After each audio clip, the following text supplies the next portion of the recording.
আপনি বলুন ব্যাগের জন্য, আপনি তো প্রথমে বললেন ব্যাগের জন্য, না না আপনি আমায় বলেছেন যে ব্যাগের জন্য চার্জ লাগবে, আমি চার্জ দিচ্ছি আপনাকে, ব্যাগ প্রোভাইড করুন। হয় না, সবকিছু পারবো না দিতে। আপনি তো সেটাও বললেন না, বিলটা করে দেওয়ার পরে বলছেন কথাটা। এটাতে ব্যাগ দিতে পারবো না, ওই জন্য কিছু করার নেই। ব্যাগ নেই তো, এটার জন্য ব্যাগ করি হবে, সবকিছুর জন্য ব্যাগ করি, সব কিছুর জন্য ব্যাগ থরি হবে মানে আপনি তো সেটা বলেননি, আপনাকে তো বিল প্রোভাইড, বিলটা করে দেওয়ার পরে আপনি বলছেন কথাটা, এটা কোনো কথা হলো? তাহলে আপনি কমপ্লেন বুক দিন, আমি কমপ্লেন করছি, নাহলে এটা রিটার্ন করুন। আমি তো ক্যারাম কিনিনি, আমি যেটা কিনেছি সেটা আপনাকে প্রথমে ক্লিয়ারলি বলে দেওয়া উচিত ছিল বিলটা করার সময়। আমি যখন বললাম ব্যাগ দেবেন, আমি যখন আপনাকে বললাম যে বিলটা করার আগে ব্যাগ দিতে হবে, আপনি বলেননি।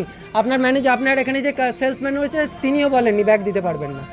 আপনি রিটার্ন করুন, আপনি হয় রিটার্ন করুন, নাহলে ব্যাগের চার্জ দিচ্ছি, আপনি ব্যাগ দিন। ব্যাগ দিয়ে দাও, ওটা চার্জ নিয়ে নাও, ঢুকাতে পারলে ঢুকাবে, না পারলে না। কি ঢোকাতে পারলে ঢোকাবে? আপনি একটা জিনিস বিক্রি করছেন মানে আপনাকে ব্যাগ প্রোভাইড করতে হবে না? আপনি বলেছেন চার্জ দিলে ব্যাগ তবে দেবো, আমি চার্জ দিচ্ছি, তাহলে আপনি এটার জন্য যেটুকু নিশ্চয়ই কমপ্লেন করবো আমি। আপনি কোর্টও দেখিয়েছেন যে কোর্টে যান, যা খুশি করুন। হ্যাঁ হ্যাঁ নিশ্চয়ই আপনি ঠিক মতো ঠিক সময়ে বুঝতে পারবেন যে আপনি কার সাথে কথা বলছেন, আর আপনি কিভাবে যার সাথেই কথা বলেন। আপনি একটা কাস্টমারের সাথে যথেষ্ট ভালোভাবে বিহেভ করা উচিত ছিল। না এত না এসব ফালতু জিনিস না।